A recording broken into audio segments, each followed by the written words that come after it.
Hi అండి. ఎలా ఉన్నారండి? బాగున్నారా? మేమైతే చాలా బాగున్నాం. ఈరోజు శుక్రవారం మా పూజ అయితే ఇలా జరుపుకున్నాం.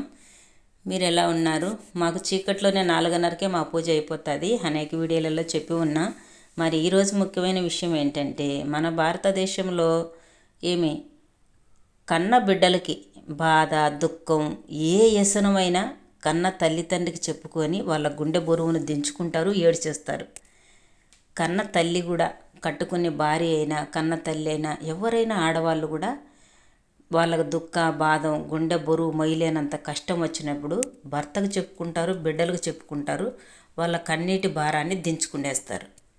అదే కన్న తండ్రి అయినా కట్టుకున్న భర్త అయినా భర్తలు తండ్రులు మగవాళ్ళు ఎవరైనా వాళ్ళకు బాధ గుండె బరువు దుఃఖము వేదన వచ్చినప్పుడు ఎంతైనా ఆ గుండెల్లోనే దాచుకొని ఆ బరువు భారం అంతా మోస్తూ ఉంటారండి.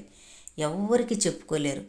మరి దాన్ని బట్టి నేను చెప్పేది ఏంటంటే కనుక్కున్న బిడ్డలు అనేవాళ్ళు ఎదుగుపాయం వచ్చినప్పుడు తండ్రితో పాటు బిడ్డలు ఎదిగినప్పుడు వారంతటి వారు బిడ్డలు అయినప్పుడు నాన్న నీకే దుఃఖం వచ్చినా ఏ బాధ వచ్చినా నీకు భరోసా ఇవ్వడానికి నేనుండా, నీ బాధ నీ దుఃఖం నీ వేదన నీ వ్యసనం ఏమున్నా నాతో పంచుకో అన్నప్పుడు వాళ్ళకి ఎంతో గుండె తేలికైపోతుందండి. ఆడవాళ్ళకు బాధ వస్తే భర్తకు చెప్పుకుంటారు, కన్న తండ్రికి తల్లికి చెప్పుకుంటారు. బిడ్డలకు బరువు వస్తే కన్న తల్లి తండ్రికి చెప్పుకుంటారు, తల్లికి చెప్పుకుంటారు, పెద్దలకు చెప్పుకొని బాధపడుకుంటారు.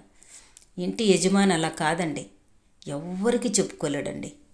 తన భారం అంతా గుండెల్లో ఒక అప్పు అయినా బాధ అయినా దుఃఖమైనా చెబితే ఏమనుకుంటారో చెబితే ఏమైపోతారని తన వ్యసనం అంతా గుండెల్లో పెట్టుకొని కుళ్ళిపోతూ ఉంటాడండి.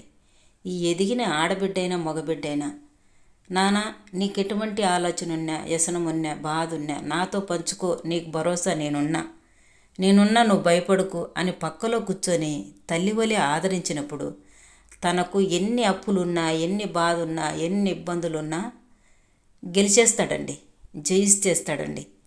నా బిడ్డలు ఉన్నారు నాకేమి అనే గుండె ధైర్యంతో ఈ గుండెపోట్లు ఆటోటాకులు రావండి, ఈ మరణాలు ఉండవండి. ఈ వ్యసనాలు ఎక్కువైపోయినప్పుడే బాధ దుఃఖం భారం మొయ్యలేనంత తూకం గుండెల మీద ఉన్నప్పుడే ఈ అటాకులు ఈ మరణాలు. ఏమంటారు ఫ్రెండ్స్? రైట్ అయితే లైక్ కొట్టండి. అలా కనుక్కున్న తండ్రులు ఉంటే మీరు కొంచెం భరోసా ఇవ్వండి, నేనున్నా నాకు చెప్పు నాతో పంచుకోమని. బిడ్డలు ఎప్పుడైతే భరోసా ఇస్తారో తండ్రులు ధైర్యంగా జీవించడానికి నేర్చుకుంటారండి. ఓకేనా? నచ్చితే లైక్ చేయండి, షేర్ చేయండి, తప్పకుండా మన ఛానల్ని సబ్స్క్రైబ్ చేసుకోండి. బాయ్.